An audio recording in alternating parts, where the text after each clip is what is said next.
Hey everybody, it's Christine, and today I am up with the Scrap Room using the Teen Spirit Boy collection from Echo Park, and that is featured in this month's Flavors of the Month kit.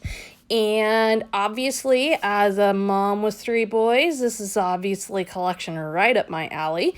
No modification needed. I'm just going to have fun playing with the boy elements that are in it.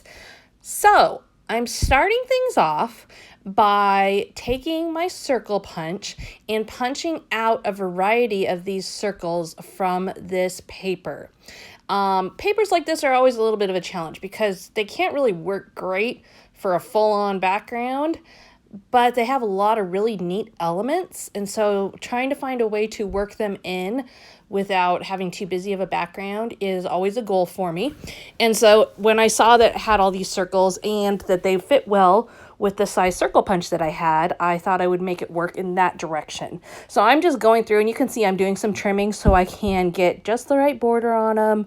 A little bit of a process here, and I'm not even going to make you sit through all of it because it does definitely take a while.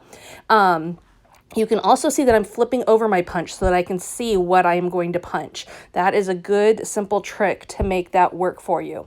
The next thing I'm going to do is I am going to use some of these cut-apart cards. Now, I am not going to use them in a traditional manner. I'm actually going to use them as a type of mat for my pictures. Again, these are really cute. They have some really fun boy-themed designs on them. However, the direction that I was going, I decided I just wanted them for the pop of color in a border versus what they actually said on them.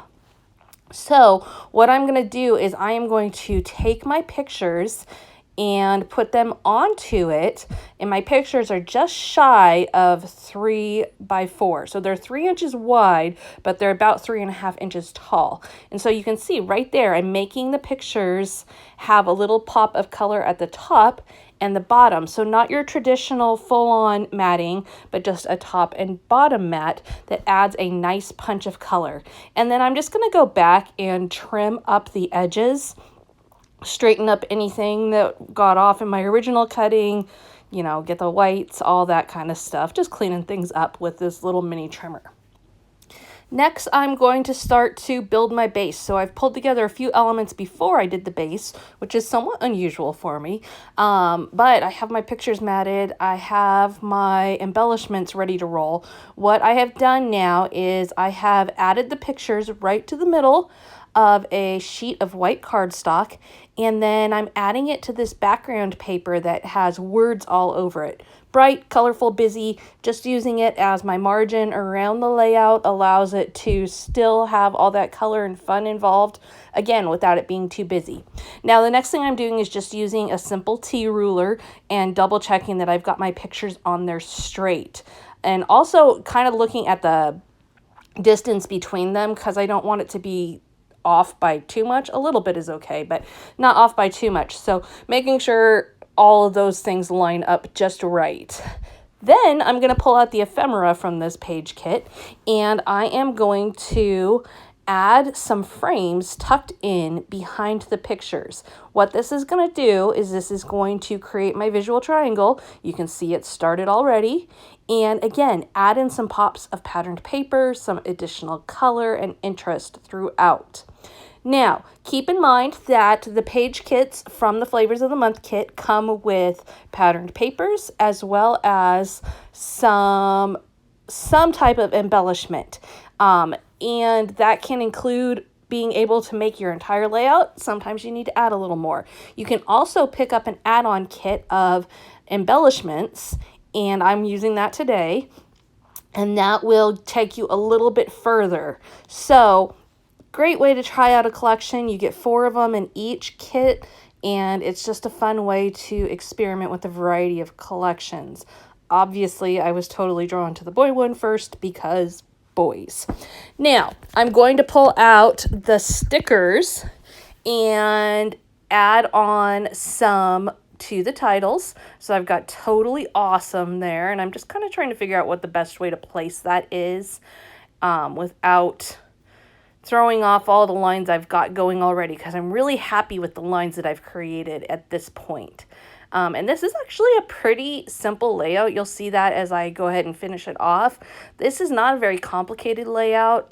Probably the most time-consuming thing was punching out the circles. So now the next thing I'm going to do is bring in those circles, and I'm going to run with that visual triangle using the frames as my guideline for where to create some clusters of circles. I've got circles in different colors. I've got circles with different sizes. I've also got circles with words and some with just icons. So I'm trying to keep a balance right here of not having 3 words all in one cluster or all icons, trying to spread the words out throughout, as well as not have the exact same one, exact same color. And so balancing all those things helps to make those clusters work, helps to make your embellishments make sense, and also helps to make it so your eye keeps moving so you can get stuck reading in one spot on the layout. So I'm going to get those all added on there. Some of them I left on flat, some of them I popped up with 3D foam adhesive, and then I'm just going to add a few more little details and call it good. So I'm going to add this bright little pop of yellow down there at the bottom. And I'm looking at my sticker sheet trying to decide, do I want to work some of these in as well? And there are some stars on there, little teeny tiny ones. So I'm going to pull those in because you just can't go wrong with stars. Boy, girl, grandma, grandpa, whatever. Any layout can always have stars. That's what I think. Definitely one of my favorite embellishing shapes. And so there you have it. I've got all of those details on there. I'm going to add a few little mist splatters and call it done. Thank you so much for joining me today. Be sure to let them know if you decide to check out this kit that I sent you. And we will see you again soon with another video.